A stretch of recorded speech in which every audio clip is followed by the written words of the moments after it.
Vamos a tomar esta parte de la Escritura para hablar bajo el título Recomendaciones para vivir para Dios. Todo lo que tenemos en la palabra de Dios siempre es para nuestra bendición. Aquí no hay nada que sea como cuando una persona no entiende la palabra, podría pensar que la palabra le está quitando o disminuyendo opciones que tendría en la vida. No, todo lo que Dios nos dice en su palabra es para bendecirnos, para ayudarnos. Y cuando uno viene a esta parte que encontramos aquí, puede encontrar en estos cortos textos varias recomendaciones. Yo he anotado 8 recomendaciones que hay aquí en lo que Dios quiere que nosotros mantengamos claro para podernos bendecir y ayudarnos a vivir para su gloria. Lo primero que encontramos aquí es mantener la palabra de Dios en el corazón y en la memoria. Mire cómo lo dice: pero vosotros, amados, tened memoria de las palabras que antes fueron dichas por los apóstoles de nuestro Señor Jesucristo. Si hay una clave importante para poder vivir para Dios y vivir bien, sobre todo terminar la carrera, hermanos. Terminar la carrera significa que el esfuerzo no se quede a mitad de camino, ni siquiera a mitad. A algunos el esfuerzo les alcanzó para 3/4 partes del camino. Incluso hay quienes, estoy hablando en términos meramente humanos, hay quienes no pudieron continuar una carrera, si estaban hablando de personas que corren, en el último momento alcanzaron a ver la meta, pero no les dio la capacidad para llegar hasta allá. Esta carrera que el Señor nos ha dado es para terminarla. Él no nos llamó para dejarnos a mitad ni casi llegando. Él nos llamó para darnos vida y vida en abundancia. Pero una de las cosas claves para eso es la palabra de Dios. Porque primero que todo, la palabra de Dios nos enseña. O sea, cuando usted y yo sabemos, estudiamos y mantenemos la palabra en el corazón, la palabra nos enseña para saber cómo vivir para la gloria de Dios. Pero es que aparte de eso, la palabra de Dios, aparte de enseñarnos, cuando uno va a lo que Dios mismo dice que su palabra es cual martillo que quebranta la roca en dos. Esa es la palabra de Dios. También la palabra de Dios es como un fuego. El profeta Jeremías lo dijo cuando él no quería seguir predicando y luego tiene una experiencia y dice: pero no pude quedarme quieto porque había como un fuego ardiente que se metió en mis huesos. Quise soportarlo y no fui capaz.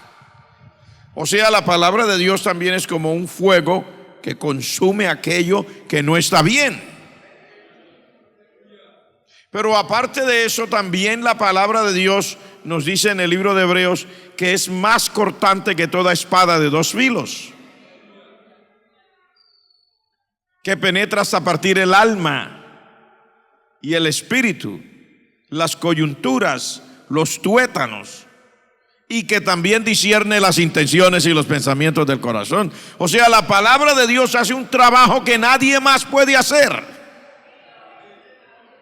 Dios usa su palabra. Su palabra tiene tal poder que el centurión, aquel que tenía un siervo enfermo, le dijo al Señor: no soy digno que entres bajo mi techo, pero di la palabra y mi criado sanará.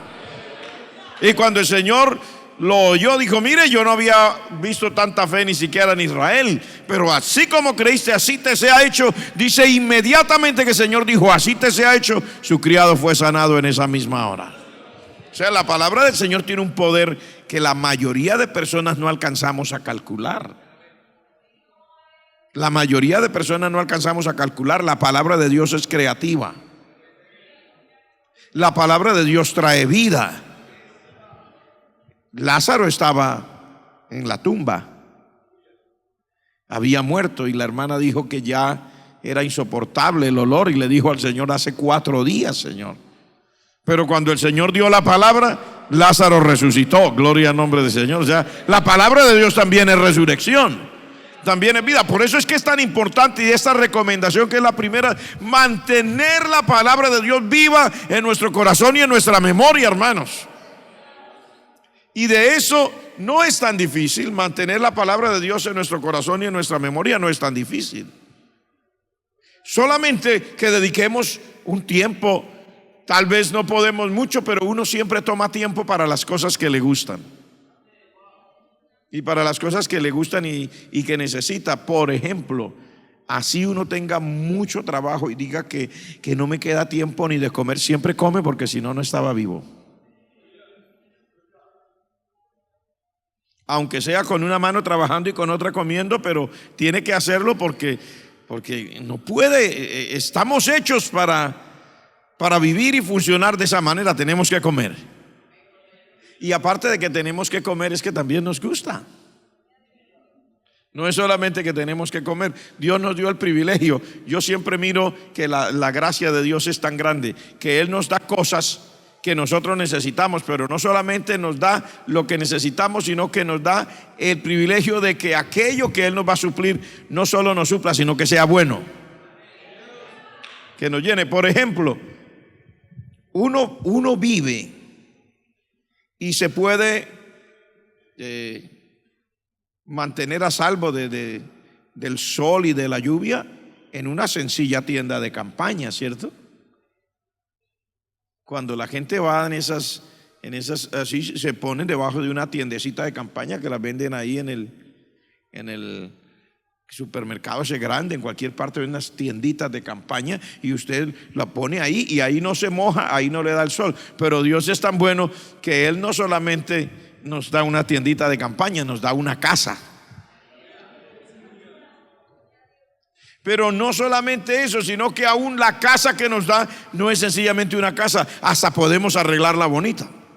O sea, Dios nos da bendiciones extras. Aparte de que necesitamos es un techo y un lugar donde estar como seguros, que sea nuestro hogar. Aparte de eso, Dios permite que sea bueno. Igual pasa con las bendiciones espirituales. Dios no solamente nos permite, por ejemplo, venir a adorarle, sino que nos permite alegrarnos en la adoración. O sea, que usted le sepa bien. Igual pasa con la palabra. No solamente nos permite su palabra para bendecirnos, sino que el salmista dijo: tu palabra es dulce, más dulce que la miel y más que la miel que destila del panal. O sea, Dios es tan bueno que esto no es una religiosidad.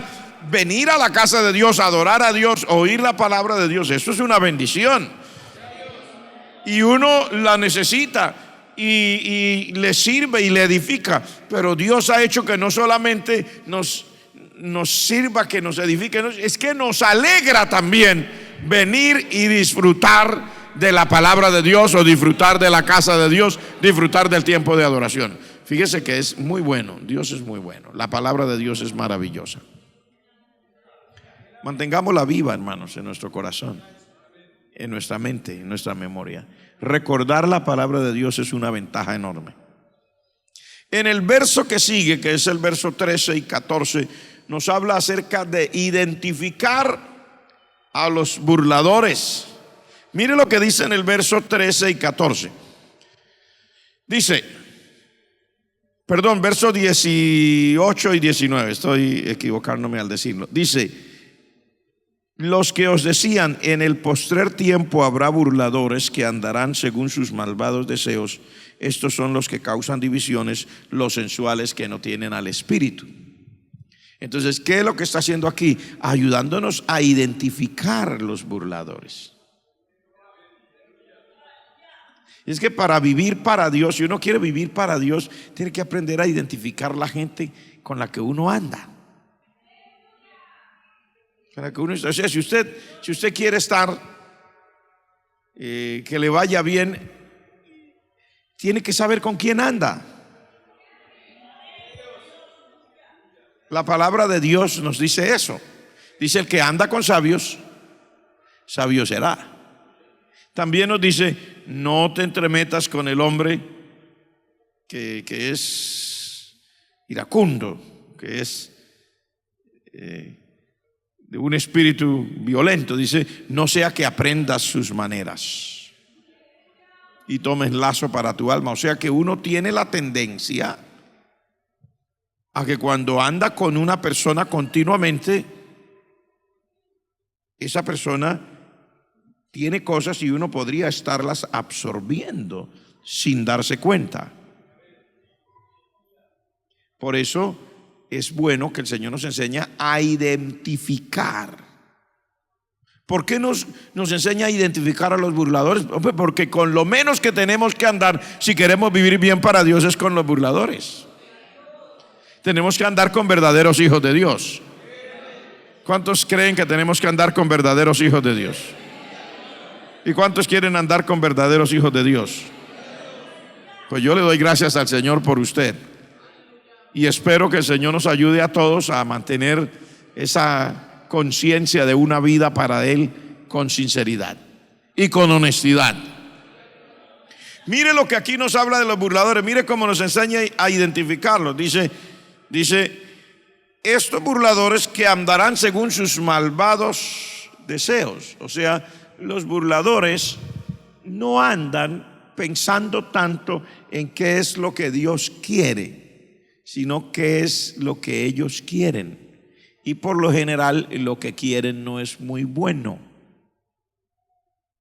Porque aquí lo dice, andan según sus malvados deseos. Y eso es, mire, hay gente que no le interesa que diga Dios. Así estén oyendo continuamente la palabra de Dios. A ellos les interesa lo que ellos quieren, aunque esas cosas ellos sepan que no les van a bendecir. O sea, los deseos del corazón del hombre, en términos humanos, no son los mejores.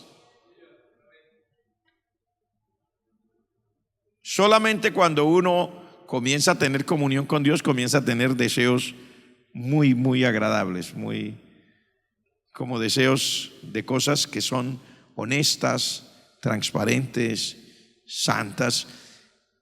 Y la gente se sorprende. Yo he oído noticias, una vez oí una noticia, qué escándalo que hacían los periodistas. Un caballero viajó en algún lugar de Sudamérica, en una ciudad, estuvo allí y estuvo haciendo sus diligencias, era un hombre de negocios y se fue del hotel.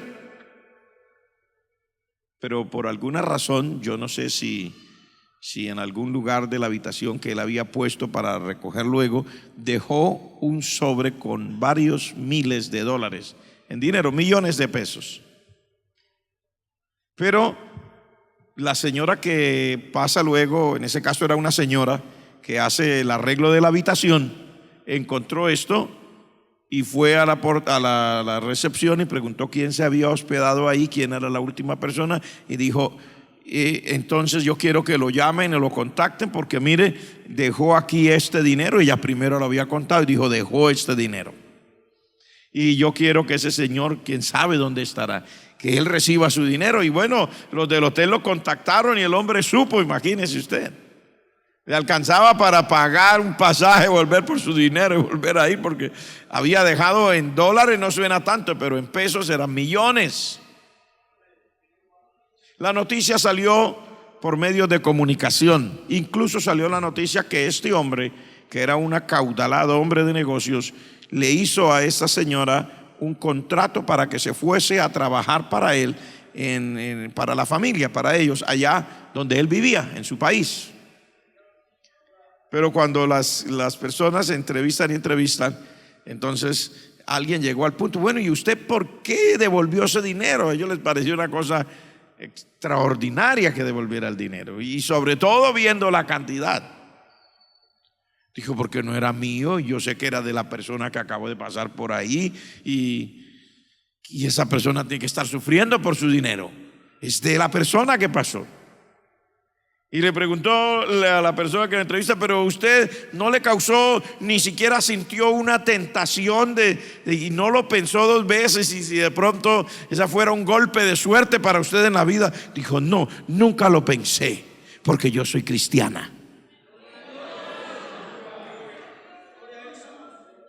Mire qué cosa. Y esa noticia hizo un escándalo. Eso pasó hace unos años, esa noticia que yo oí. Fíjese usted que cuando alguien tiene un cambio real, no necesita estar en la presencia de nadie para sentir esos deseos correctos.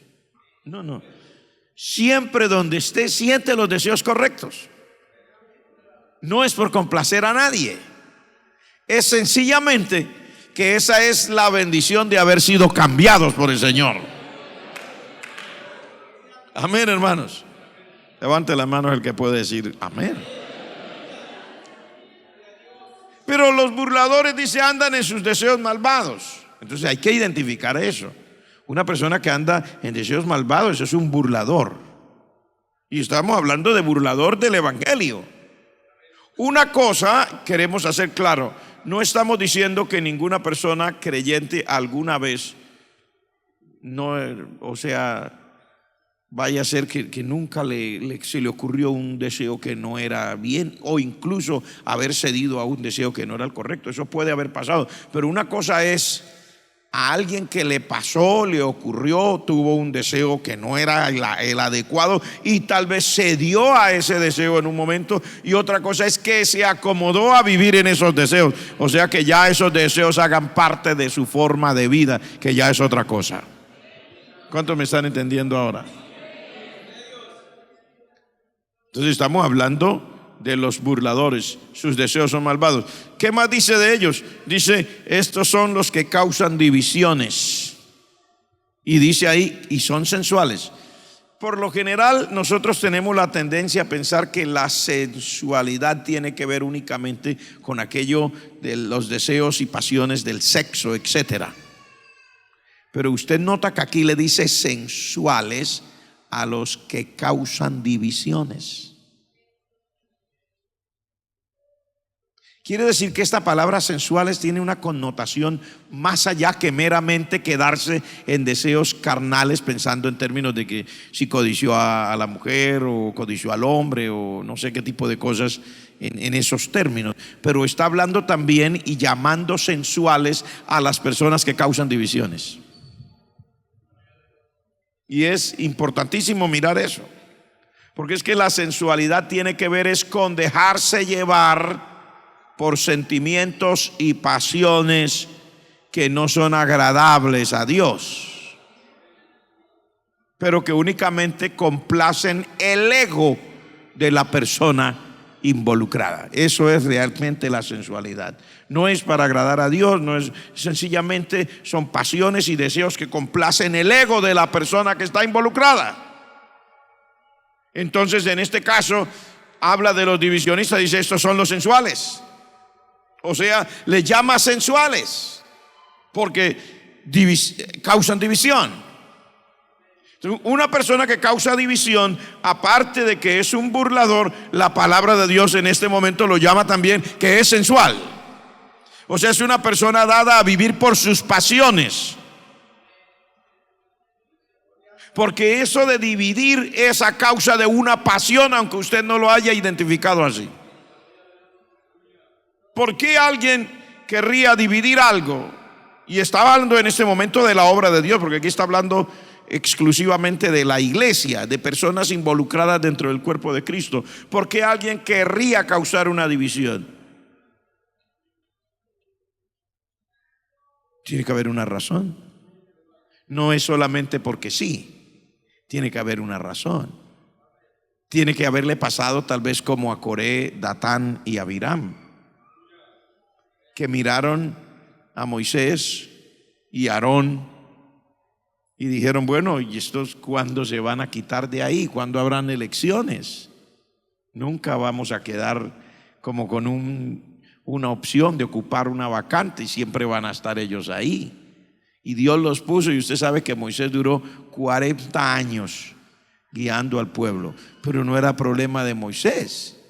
Dios lo llamó y Dios lo puso a guiar el pueblo. Datán, Coré y Abiram estaban vivos cuando eran esclavos en Egipto. Y si era tanto el deseo, y si era tanto lo que querían dirigir al pueblo, ¿por qué no hicieron nada cuando todos eran esclavos? Si era tanto el deseo de comandar, ¿por qué no comandaron cuando eran esclavos? No sé si me hago entender, aunque es una apreciación meramente humana y carnal, pero es así. Si le quieren disputar el poder a Moisés y le quieren disputar ese ministerio a Aarón, porque consideran que no es justo que ellos solamente mirando y los otros allá guiando, y cuándo me van a dejar, entonces ¿por qué no hicieron nada cuando todos eran esclavos? Pero como Dios sabía todas las cosas, Dios eligió a Moisés para que a través de él Dios era el que quería sacarlos. Entonces pone a Moisés y pone a Aarón. Pero en el caso de estos, Coré, Datán y Abiram, ellos estaban queriendo recibir cosas que ellos consideraban como privilegios delante del pueblo. Entonces, los que causan divisiones tienen que tener una razón. Nadie va a causar una división porque sí, no, yo estoy aquí y me paré aquí, fíjese que sucedió una división, no, yo iba pasando y yo no sé qué pasó, sucedió una división. No, señores, tiene que haber motivaciones, y la Biblia dice que son sensuales. Personas que se dejan llevar por sus pasiones para complacer sus propios deseos o su propio ego, sentirse bien, sentir que esto, que aquello. De todas maneras, estamos hablando de identificar a los burladores. No nos vamos a quedar allí, pero hay una última cosa que dice acerca de los burladores. Dice, estos son los que no tienen tampoco al Espíritu, y lo pone con mayúscula, está hablando del Espíritu Santo. Los burladores son gente vacía del Espíritu Santo, porque si estuvieran llenos del Espíritu Santo no podían ser burladores. Usted no puede estar lleno del Espíritu Santo y ser un burlador. Usted no puede estar lleno del Espíritu Santo y vivir en sus deseos malvados. No puede estar lleno del Espíritu Santo y causar divisiones, porque Dios no es un Dios divisionista. El Señor Jesucristo oró y dijo: Padre, que ellos sean uno, así como tú y yo somos uno. Si tuvieran al Espíritu Santo, no estaban buscando una división, sino que la unidad de Dios se manifieste siempre en medio de la iglesia. Entonces fíjese usted que hay muchas cosas, y por lo menos estas tres que nos da aquí nos ayuda para identificar. En síntesis, ¿qué estamos diciendo? Que es el segundo punto. Primero, que para poder vivir para Dios, la primera recomendación es: mantenga la palabra de Dios viva en su corazón y en su mente. Pero segundo, nos dice aquí: identifique a los burladores. Y le da a usted la claridad quiénes son y cómo se comportan. ¿Para qué quiere que los identifique? Para que no, primero, para que no viva como ellos, y segundo, para que no sea su amigo íntimo. Porque no puede ser. Tenemos que saber quiénes somos y qué es lo que queremos y para dónde vamos. Pero luego, en el verso 20 nos da otra recomendación. Dice: pero vosotros, amados, edificando sobre vuestra santísima fe. Está hablando de edificarse sobre una fe santa.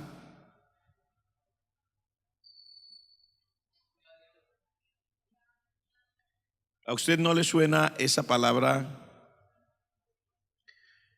como repentinamente una expresión un poco extraña?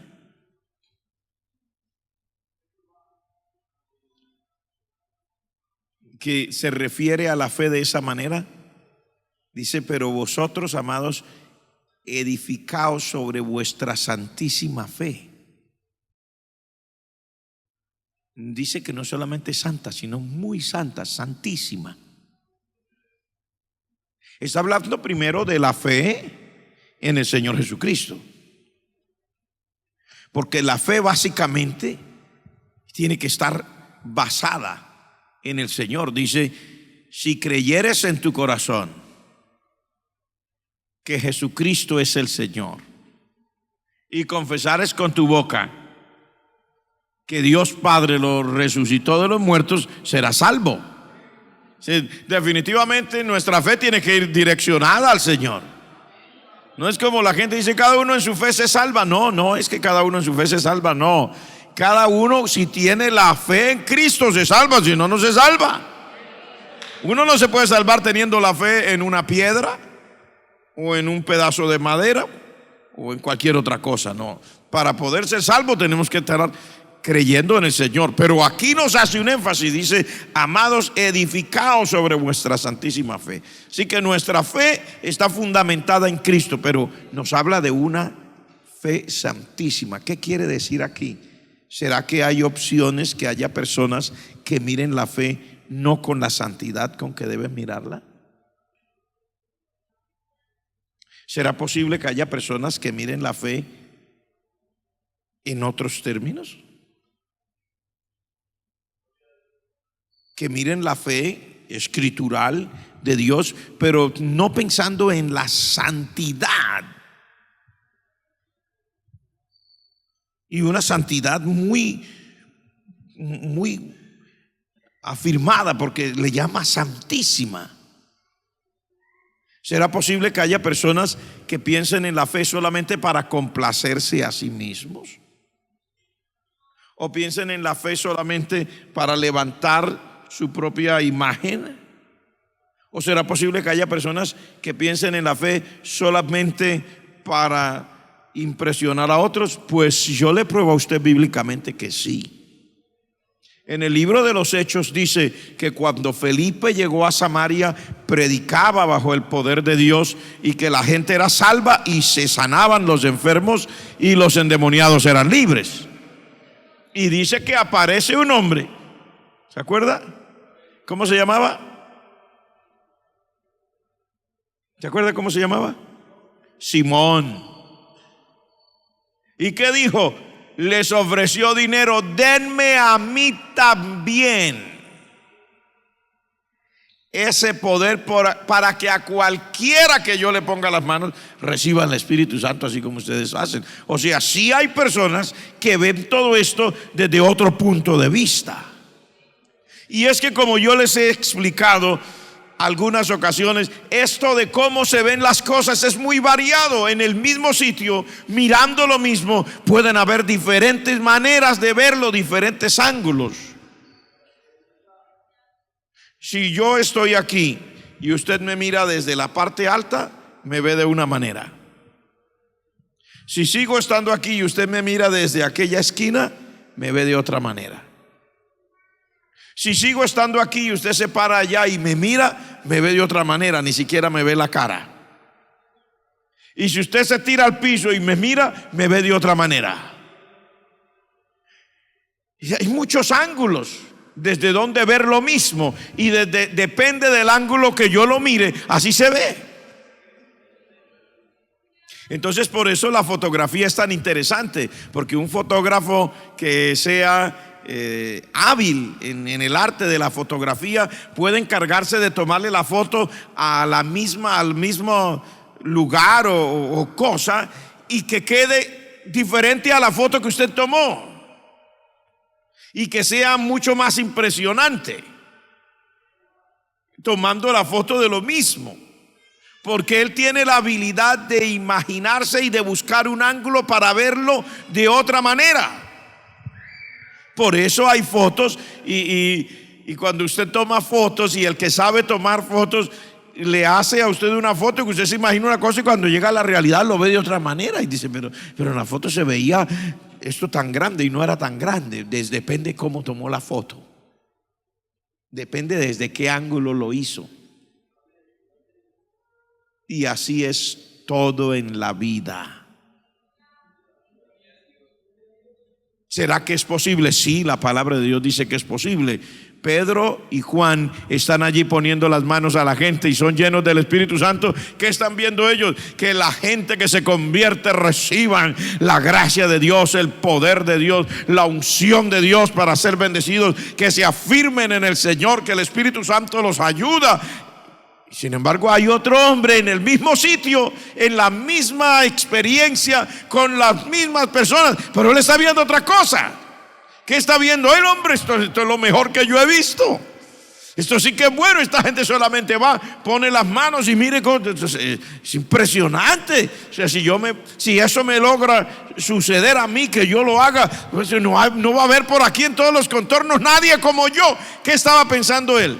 En su imagen y muy probablemente hasta en su bolsillo.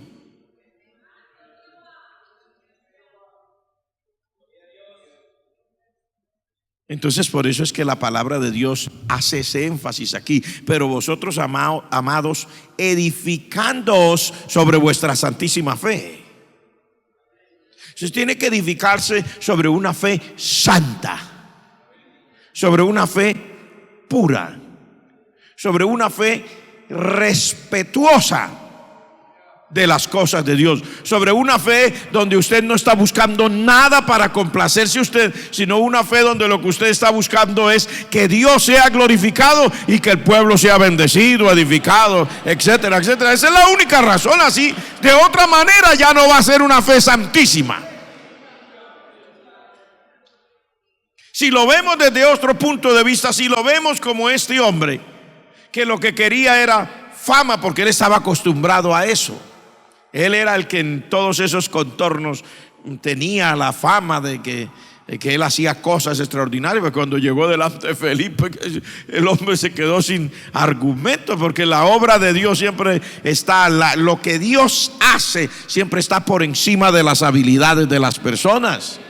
Entonces cuando llega Felipe y él hace todo lo que está haciendo, ora, predica, los enfermos se sanan, los demonios se van, y luego llegan Pedro y Juan y ponen las manos y la gente recibe el bautismo en el Espíritu Santo.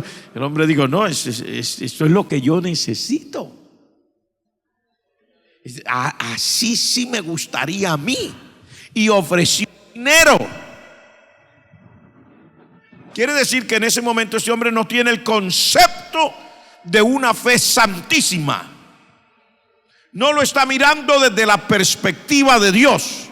Lo está mirando de la perspectiva de una persona que quiere levantar su imagen, desde la perspectiva de una persona que quiere ser tal vez el amo y señor de todos los contornos, pero no lo está mirando desde la perspectiva divina. Por eso aquí nos dice: vosotros, amados, edificaos sobre vuestra santísima fe.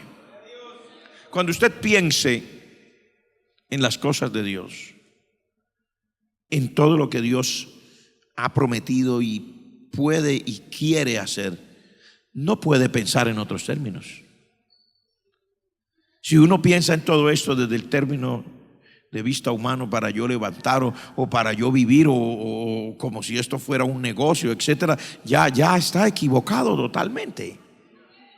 Ya allí usted y yo no le estaríamos rindiendo gloria a Dios. Por más que se nombrara a Dios, ya no sería nada, ya el Señor no estaría por ahí. Entonces esto es una palabra clara y tiene que ser una cuestión delicada para un verdadero hijo de Dios.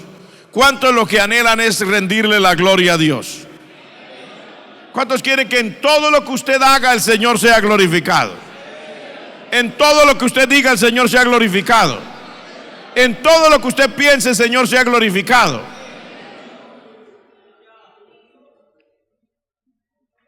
Por eso el Señor Jesucristo le predicaba a las multitudes, pero también le predicaba a una sola persona, que es una cosa difícil para que está acostumbrado a hablarle a las multitudes. Se encontró con un hombre que se llamaba Nicodemos, y a este hombre, a una sola persona, le dio el mensaje más claro que hay acerca de la salvación, porque le habló del nuevo nacimiento y le dijo cómo es y todo, y la audiencia era una persona, se llamaba Nicodemo, y le enseñó una enseñanza terrible que hasta el sol de hoy nosotros usamos ese capítulo 3 del Evangelio de San Juan, donde el Señor le enseña a Nicodemo estas verdades para poder explicarle al perdido cómo es la salvación en Cristo. Si usted nota también en ese mismo libro de San Juan, en el capítulo 4, si no me equivoco, aparece una mujer que le llamamos la mujer samaritana. Aquella que había tenido 5 maridos y el que tenía ahora tampoco era su marido.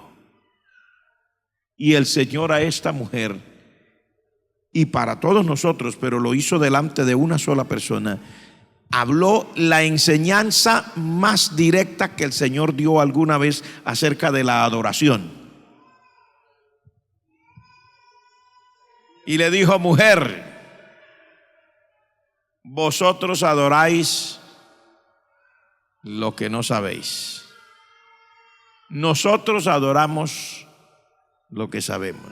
Y dijo: sí, comenzó a hablarle de la adoración. El Señor Jesucristo le dijo: mira, mujer, ahora es, y la hora ha llegado, cuando los verdaderos adoradores no adorarán ni aquí, ni en este monte, ni en Jerusalén, porque el Padre está buscando es verdaderos adoradores que lo adoren en espíritu y en verdad. Y los que le adoran en espíritu y en verdad es necesario que lo adoren.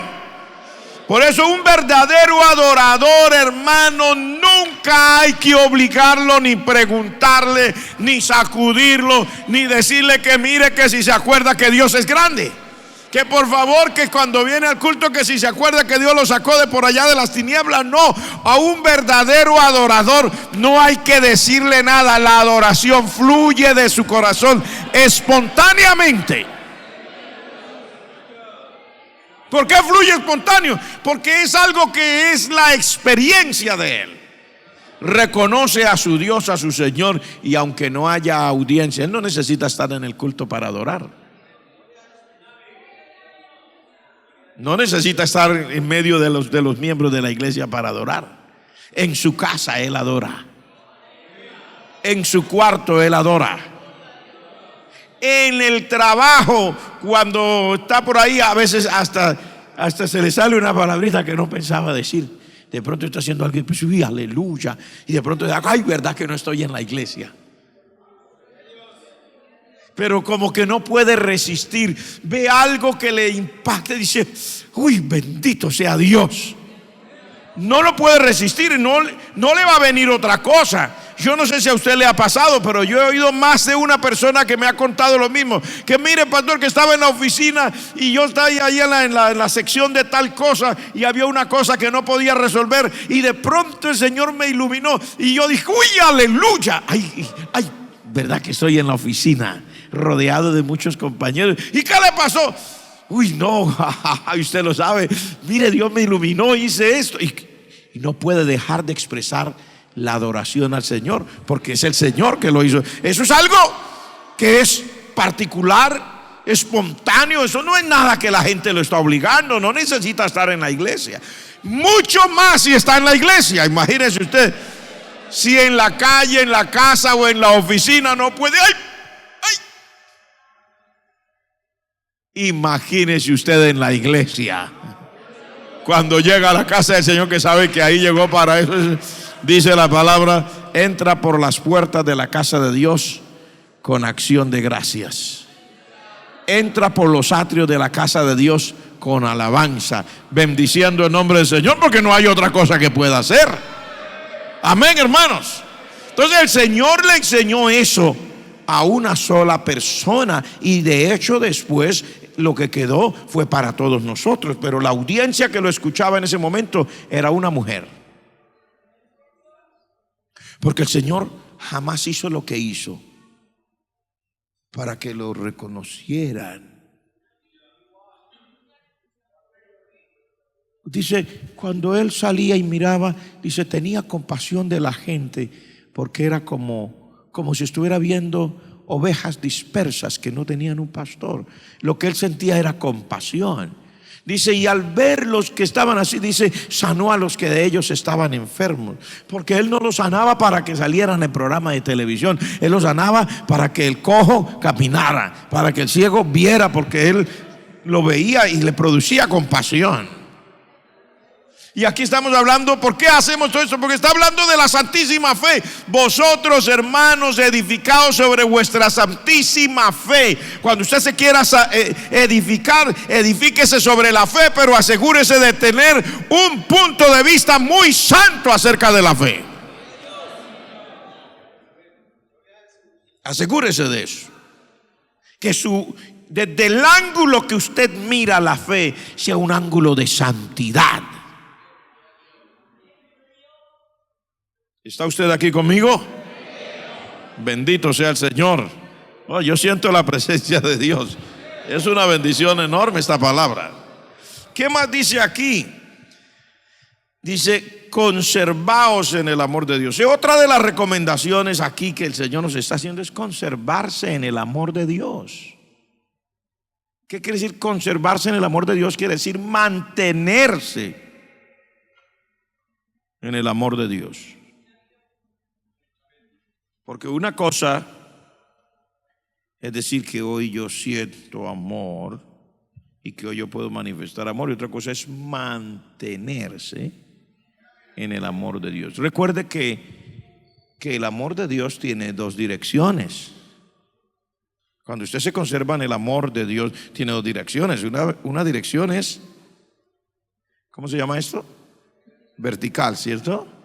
Quiere decir de usted para Dios. Y también hay una forma horizontal, de usted para su vecino, para a quien usted le dice hermano. Sí, a quien usted le dice hermano. No a ese señor, no a esa señora, sino a ese hermano, a esa hermana, porque es el hermano suyo. Así sea gordo o flaco o como sea, pero tiene esa dirección. Y aquí dice conservaos en el amor de Dios. Primero pensando que yo puedo conservarme en el amor de Dios para amar a mi Dios,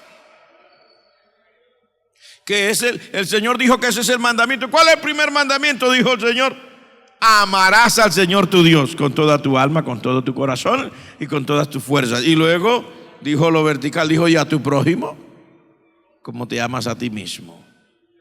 O sea que cuando dice de conservarse en el amor de Dios, uno va a la palabra y entiende que tiene que mantenerse. Si se va a conservar en el amor de Dios, tiene que mantenerse amando al Señor por encima de todo.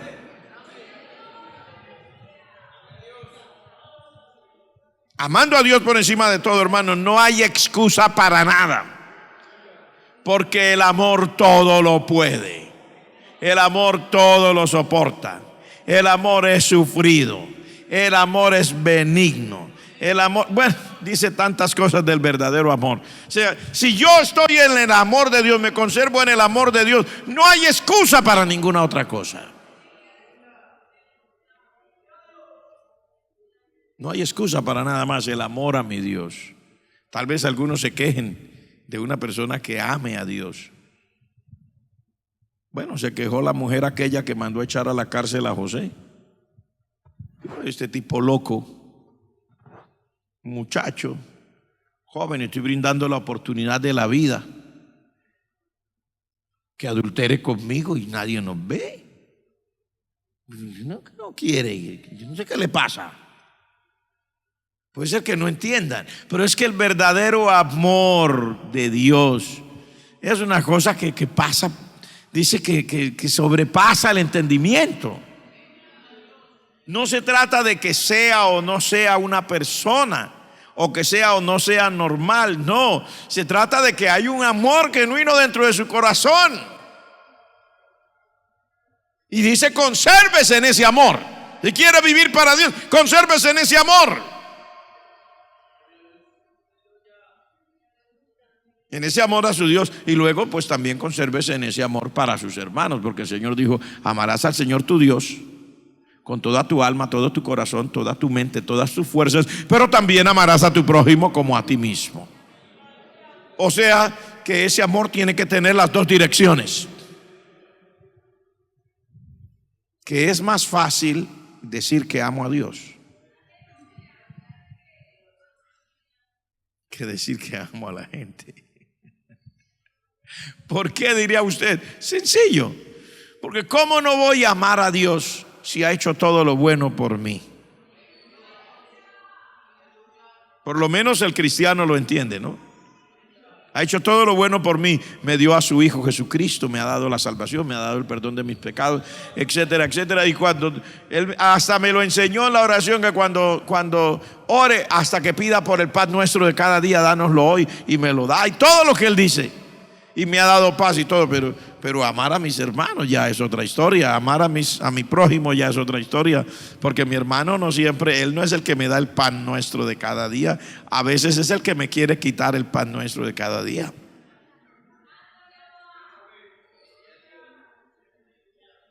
Y yo me río cuando estoy así en comunidad. Yo le digo a los hermanos, mire, ¿esto de quién es? De fulano. De pronto es una torta o alguna cosa de comida. Digo, guárdenlo bien para que no se vaya a convertir en algo de los apóstoles. ¿Y qué quiere decir, hermano? Que tenían todas las cosas en común y nadie decía ser suyo propio nada de lo que poseía. O sea que cuando estamos juntos, no sé si usted me entiende, demostramos todas nuestras debilidades y flaquezas, aunque no queramos. No es que sean malos, es que son humanos.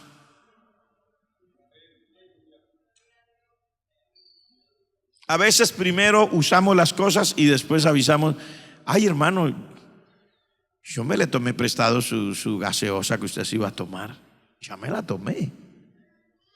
Pero yo sé que usted me ama, ya me la tomé. Usted está contento que yo me tomé su gaseosa. Y no sabe si el otro de pronto está que se estalla de la felicidad o no sé de qué.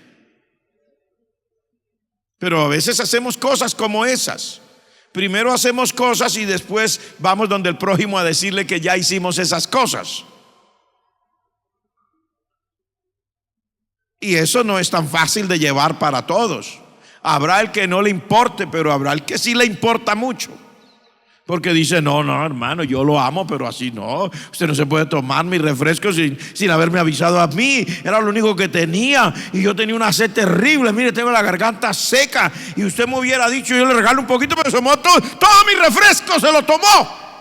Y le va a hacer el reclamo. Y yo le voy a decir de una vez, no se vuelva a meter con las cosas mías. Y ya se arma casi ya a punto de una tercera guerra mundial. Y no es tan fácil amar a mi prójimo. Se lo aseguro que no es tan fácil amar a mi prójimo. Usted me dirá, no, pastor, no diga. Algunos piensan que soy negativo. Yo soy negativo. Es una realidad. No es tan fácil amar a mi prójimo. Pero el Señor dice que sí, que lo amemos. ¿Y cómo dice? ¿Cómo quiere el Señor que lo ame? Dice, pues como usted se ama a usted mismo. Igualito como usted se ama a usted mismo, así ame a su prójimo. ¿Y cómo se ama usted a sí mismo? Pues se quería tomar un refresco. Ámelo así, dice. ¿Cómo más se ama usted? Se quiere poner la mejor ropa que vea cuando va pasando por los almacenes, en el que esté de mostrar, y usted se quiere poner, no el que se vea más feo, sino que se vea más bonito. Y cuando pasa por la perfumería, ¿cuál perfume quiere usted ponerse? No el que que a usted le parece el más feo, sino el que a usted le parezca que es más agradable. Dice, así ame a su hermano. No estoy diciendo que le regale todos los perfumes. Si usted se los regala al hermano, pues usted no va a tener perfume. Pero estoy diciendo una comparación. ¿Cómo dice el Señor que lo ame? Como usted se ama. Que usted quiere lo mejor para usted, entonces que quiera lo mejor para su hermano. ¿Estamos? Conservaos en el amor de Dios. Es una recomendación, pero yo creo que se me acabó el tiempo, ¿no? ¿Qué hacemos? No me quedan sino 3 punticos, pero ya se me acabó el tiempo. Pero de pronto un día el Señor nos concede y hablamos de esos 3 punticos. Pero ¿cuánto les parecen muy buenas estas recomendaciones? Son de Dios. No son mías, son de Dios. Y le cuento que cuando uno oye al Señor y le hace caso, le va muy bien. Pero cuando lo oye y no le hace caso, el Señor dice, es como el que edificó su casa sobre la arena. Cuando venga la tormenta se le cae la casa, dice. Así de sencillo. Vamos a orar.